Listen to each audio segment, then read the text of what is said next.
Good morning সবাইকে। তো এখানে দেখো আমি ঘুম থেকে উঠে পড়েছি। তারপর বন্ধুদেরকেও ডাকলাম। তারপর সবাই ঘুম থেকে উঠে চলে আসলাম রাস্তায় ব্রাশ নিয়ে। তো এখানে আমরা সবাই মিলে ব্রাশ করছিলাম। তো এটা হচ্ছে দিদি বাড়ির পরের দিনের ব্লগ। আজকে হচ্ছে দিদি বাড়িতে পুজো, তার জন্য আমরা সবাই এসেছি।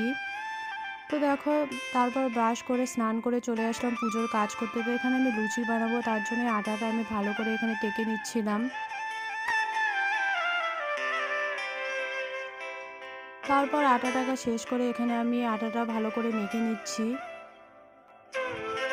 তো এখানে দিদি ওরা মুড়ির মোয়া বানাবে, তার জন্য গুড়টা ভালো করে জাল দিয়ে এখানে মুড়ির মধ্যে ঢেলে দিচ্ছে। তারপর আমার আটা মাখা কমপ্লিট। তো এখানে চলে আসলাম আমি লুচি বানাতে। তো আমি লুচিটা প্রথমে বড় করে বেলে, তো এখানে আমি একটা গ্লাস দিয়ে গোল গোল করে কেটে নিচ্ছিলাম। তো লুচি বানানো তো আমাদের প্রায় শেষই। তো আজকে তো প্রচুর গরমও ছিল।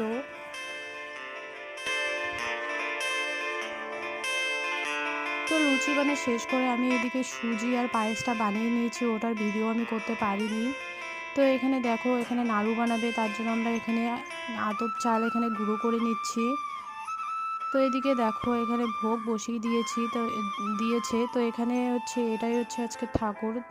তো এখানে এটা হচ্ছে মদমকাম ঠাকুর। তো তোমাদের এদিকে কার কার ওইদিকে এই পুজোটা হয় আমাকে অবশ্যই কমেন্টে জানিও। তো এখানে দেখো মন্দিরে পুজোর আয়োজন চলছে। তো এই যে ঠাকুরটাকে এখন বরণ করে নিচ্ছে।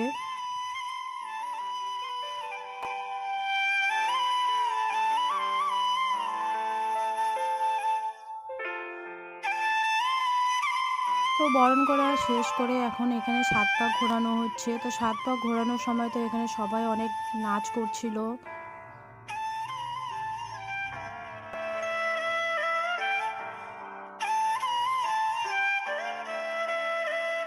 তারপর মন্দিরে প্রচুর গরম লাগছিল। তো তখন আমরা চলে এসেছিলাম একটু ঘরে রেস্ট নিতে। তো এখানে আমি সবাইকে হাই বলতে বলছিলাম। তো দেখো এখানে আমার জিজু কেমন করে হাই বলছে।